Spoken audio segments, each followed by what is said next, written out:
Le conseil régional d'Unzi va réaliser plusieurs infrastructures en 2019 pour un coût global de 5,2 milliards de francs CFA. Au total, 77 opérations et une quarantaine d'actions qui permettront d'améliorer le cadre de vie des populations. Il s'agit notamment de l'adduction en eau potable, de l'ouverture et de la réhabilitation de routes. Sur ce dernier point, des machines, notamment 2 gradaires, un compacteur, 2 bulldozers acquis par le conseil sont en activité. Des projets qui s'inscrivent dans le cadre du programme triennal 2019-2021 qui vient d'être adopté par les conseillers régionaux, de même que le budget 2019. Il s'équilibre en recettes et en dépenses à hauteur de 4 234 millions de francs CFA. Nous voulons joindre l'acte à la parole. Je suis venu vérifier la réalité du début de ce projet. Je prie Dieu que le délai de 2 semaines pour la commune de Dimokoro soit respecté afin que nous allions à Kwasi-Kwasi. Cette année, nous allons réhabiliter au moins 80% des pompes existantes. Près de 70% de ce budget consacré à l'investissement en 2019, les conseillers régionaux saluent la part belle faite à l'investissement. Nous allons veiller à travailler, à chercher les ressources et avoir suffisamment de moyens pour mettre en œuvre un certain nombre de projets. Les fils et les filles de la région d'Unzi sont conscients de la précarité de leur région. Donc ils ont décidé de se mettre ensemble pour se mettre au service de la région. Outre l'amélioration des conditions de vie des populations, le conseil régional d'Unzi entend renforcer la cohésion sociale et la gouvernance locale.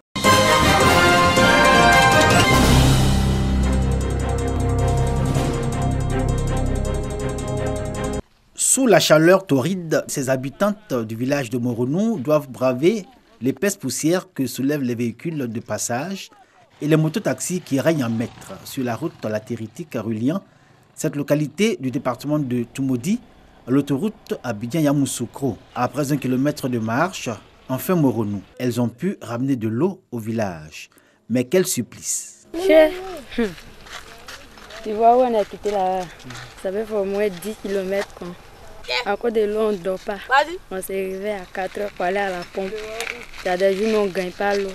Quand nous rentrons dans la saison sèche, comme ça, les parents, il faut se déplacer à au moins 2 ou 3 km pour aller chercher d'eau. Bon, il n'y a pas d'eau potable. C'est compliqué pour nous ici. En ce mois de période de sécheresse, l'eau devient rare à Moronou. Le village dispose d'ouvrages de desserte en eau potable, mais ceux-ci s'avèrent insuffisants pour satisfaire le besoin des populations qui croient d'année en année. On est beaucoup ici, mais on n'a pas de l'eau. C'est ça qu'on utilise ici. Même les bébés, on est obligé de les laver avec cette eau-là parce qu'on n'a pas de l'eau. Il n'y a pas de château, il n'y a pas de coup d'eau quelque part. Et pour pallier la baisse considérable de la ration journalière d'eau potable par habitant dans cette localité, un cadre du village a financé intégralement la construction d'un forage prévu pour alimenter un château d'eau de type HVA. Le site qui abrite l'ouvrage ne désemplit pas. Du matin jusqu'à la tombée de la nuit, il y a toujours des candidats pour se servir en eau potable, d'autant que le service est gratuit. Ma joie est telle que depuis longtemps, nous attendons ces gestes-là. Il y a toujours des problèmes intempestibles de panne. Donc, présentement où nous sommes, il y a seulement 2 qui marchent sur les 5. Il y a 12 quartiers dans le village. Les 12 quartiers, chaque quartier aura son compartiment. Il aura pour les instituteurs à part. Le coût des travaux jusqu'à la finition, nous sommes à 15 millions. Contrairement aux années précédentes, la population de Moronou affronte la sécheresse loin du spectre du manque d'eau dans les habitations. 2 km plus loin, à Kakro-Ngban, les pompes à motricité humaine sont prises d'assaut par les populations. D'un quartier à un autre, la même ambiance d'empressement à recueillir sa part d'eau, de peur que l'eau vienne à manquer dans les forages. Mais quand cela arrive, les habitants ont recours à l'eau des marigots. Une situation que vivent tous les villages de la sous-préfecture de Kwebo. Il y a des jours, pompe ça tombe en panne, et puis ces pompes ça ne suffit pas. On vient prendre ça pour t'aider, sinon on ne boit pas. C'est là où il y a plus de boutons. À l'air ainsi là, l'eau là ça vient pas. C'est un peu qu'on gagne là, ça vient pas fort. Tellement que c'est dur, on ne peut pas pomper. Mon souhait c'est qu'on n'a qu'à venir faire château pour nous donner. Parce que le village est tellement grand. La question des ouvrages de desserte en eau potable dans le Bélier et spécifiquement dans la sous-préfecture de Kwebo, la topologie des villages présente un sol latéritique. Quand on creuse, il faut aller jusqu'à 70 voire 100 mètres de profondeur pour atteindre la nappe. Le village d'Adaou-Ngban, à équidistance de Moronou et du chef-lieu de sous-préfecture Kwebo, ayant longtemps souffert de cette situation, a dû abandonner son ancien site pour sa relocalisation en son emplacement actuel. Sur le nouveau site, la population bénéficie de l'eau potable grâce aux pompes hydrauliques à motricité humaine. Mais avec la sécheresse, la rareté de l'eau leur donne le sentiment de vivre le drame de l'ancien village. Je suis à Daou. À faire de l'eau là, c'est pas facile ici. On va la pompe à 5 h du matin, on a l'eau à 10 h, à 11 h. Vraiment, c'est grave ici. Il y a 4 pompes, mais actuellement, il y a une seule pompe qui fonctionne actuellement. On est obligé d'aller vers dans le Zi, dans le Thaler pour avoir de l'eau. Oh, quand c'est comme ça actuellement, là, il y a tellement de maladies. Au-delà de la question de l'eau, Adaou-Ngban ne regrette pas son établissement sur son site actuel. À tout point de vue, c'est un pas gigantesque franchi sur la voie du progrès et du développement. À cause de leur surutilisation et le manque d'entretien régulier, des 4 pompes au départ, il ne reste plus qu'une seule fonctionnelle. La population d'Adaou-Ngban se donne pour priorité la réparation des pompes défectueuses en comptant sur la contribution financière des utilisateurs de la seule pompe encore en service et toujours prise d'assaut. On n'a pas de façon intentionnelle abandonné les pompes. Mais c'est dû au fait que le matériel qui constitue les pompes, ce matériel est très cher. Et dès qu'il y a une panne, il faut débourser assez d'argent. Or, le village n'a pas ces moyens-là. On se réfère toujours aux structures comme le conseil régional et on se sent obligé de laisser ces pompes-là et puis nous en tenir à celles qui fonctionnent. Chers frères et sœurs d'Adaou, je vous invite à cotiser, à vous mobiliser pour soutenir le village. Nous voulons que Adaou soit un village moderne. On a besoin d'eau potable. Autant que la population du village d'Adaou-Ngban, la mutuelle de développement du village prend le problème à bras-le-corps.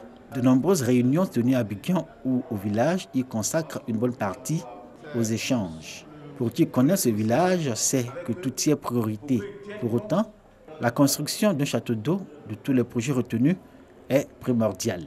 Le village est grand, donc un HVA, ça ne peut pas satisfaire toute la population. Donc nous continuons de mener les études, les démarches pour que ce village-là soit doté d'un château digne qui pourra offrir l'eau potable à toute la population d'Adaou. Chez moi, j'ai un problème de château d'eau. La notabilité et moi avons rédigé une demande que nous avons adressée à M. le Président du Conseil régional. Dans ses efforts de mobilisation de fonds et de recherche de financement pour son château d'eau, Adaou-Ngban espère son inscription sur la liste des localités retenues pour être doté de château d'eau dans les 2 prochaines années.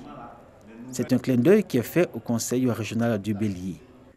La construction de nouveaux ouvrages hydrauliques et le renforcement de l'existant constituent en cette période de sécheresse le cri de cœur des populations. Nous avons engagé dans le cadre de notre partenariat avec la région Auvergne-Rhône-Alpes une étude sur les cours d'eau, leur débit et même sur la capacité du sous-sol, la capacité hydrique du sous-sol, de façon à ce qu'on puisse maîtriser cela. L'accès à l'eau potable est un défi presque relevé aujourd'hui.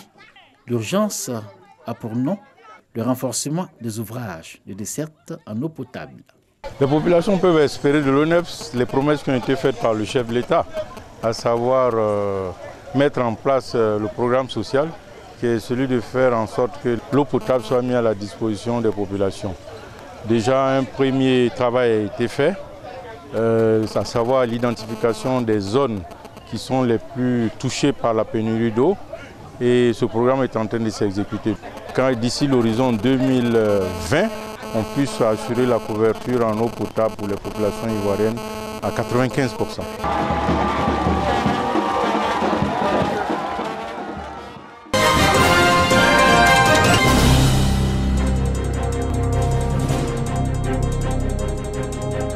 Dans la sous-préfecture de Gaumont, le village de Saoué, filles, fils et cadres de ce village se sont accordés sur la nécessité d'unir leurs efforts dans l'entente et la solidarité autour d'une vision et d'un chef qui fait l'unanimité.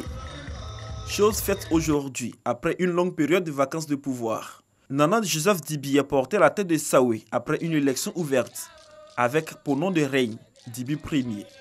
Le chef de ce village, nouvellement élu, a reçu officiellement son arrêté de nomination des mains du préfet de Sikensi. Vous avez la responsabilité du maintien de l'ordre public et de la protection de l'environnement, de la faune et de la flore. Vous devez veiller à la salubrité, à l'hygiène et à la surveillance des maladies contagieuses. Le président du conseil régional de l'Agnépi-Tiassa, Demba Pierre, et le député de Sikensi ont salué l'esprit de cohésion et de solidarité qui a prévalu lors des élections. Ils ont invité les populations à l'Union pour le développement de la région et à soutenir le nouveau chef de Saoué dans sa mission. Nos parents espèrent avec beaucoup de légitimité que l'eau potable soit disponible, que la santé soit notre quotidien. Mais ce travail ne peut se faire que si nous sommes unis et qu'il y a la cohésion. Honorable chef de terre, soyez dans l'impartialité, appuyez les chefs de village, travaillez en équipe et non en concurrence. Chers chefs de terre, nous comptons sur vous pour la paix dans nos villages respectifs. Une importante délégation du Royaume Bron a été invitée à l'installation du chef de Saoué en vue de renforcer les liens d'amitié et de fraternité entre les Bron et les Abigui. Le ministre Komenan Kwasi Adjoumani, parrain de la cérémonie fils du Royaume Bron, a exhorté les chefs traditionnels à œuvrer davantage pour la promotion de la paix et surtout pour le renforcement de la cohésion sociale.